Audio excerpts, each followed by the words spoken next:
Direction liner southwest, 15 miles 3000.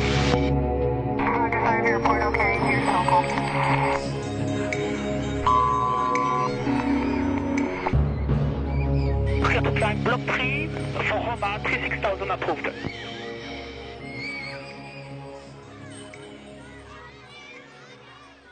We are under attack. That's why we made this.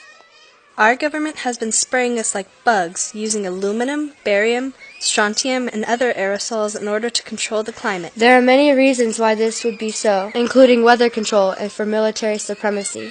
Think about it. What is really scary, though, is how slow adults are waking up to the fact that we are being poisoned by the powers that be.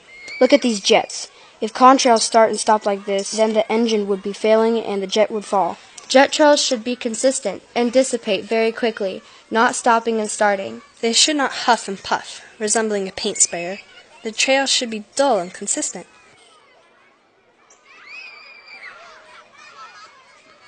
Satellite and radar should not contain plane trails in ridiculous places, making patterns that turn to cloud cover. We are not exaggerating when we say that life itself depends on adults doing some basic, easy research about aerosol geoengineering. And joining forces with the growing movement to protect our planet from decision makers that have left you and I out of the conversation. So here's how you do the research. For starters, observe the skies above you. I think we can all agree that we can hear jets when they fly over. So why is it that on some days there are lines all over the sky and jet sounds, and other days there are no lines and no jet sounds? Why is it that during a storm we can hear the jets non-stop, completely opposite the sounds of a clear day?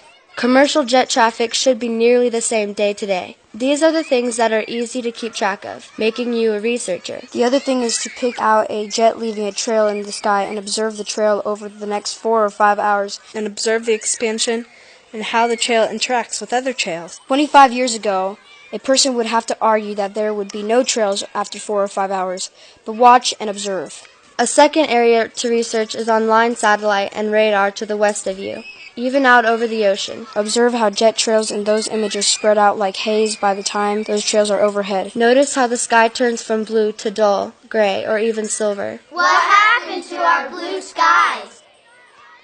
This is easy to observe, but it does take a commitment to learning the truth. You can compare sky color, sounds, and jet trail activity day to day to see what should be consistent. Scheduled jet traffic and routes is not what is happening. The third area of research is patents. There are over 100 geoengineering patents, many of which disperse aerosol from jets. These patents exactly describe the expanding and lingering jet trails that we see in this video. These patents exactly describe the metals everyday people, concerned citizens, are finding in rainwater tests. All of these patents can be found online in multiple places. Next research is to test your rainwater. It's easy, inexpensive, and instructions are online. What we are saying isn't crazy. Scientists say they want to build reflective clouds in exactly this way, a process known as geoengineering, specifically stratospheric aerosol geoengineering. Arctic scientists monitoring ice melt and methane have declared a planetary emergency. They are saying an intense full-scale stratospheric aerosol geoengineering campaign is needed immediately to avert a total sea ice melt that could occur as early as summer 2013. They say that the world must do this immediately. The point is that it is already being done, and look what that is doing to our weather. Soil pH, ocean pH, rainwater, and the unexplained rise in all aluminum-related and suspected-related diseases. The rainwater tests prove there are dangerous amounts of metals in each breath we take. This is not rocket science. So far, man's intellectual control of our planet has fueled what scientists are calling the sixth great extinction. With species being lost 10,000 times faster than ever seen in the past, including meteor events. What we see in our skies is that thinking. Can we afford our leaders and those who control them to be insane? Who has the right to make us a part of their experiment? We are under attack. Wake up!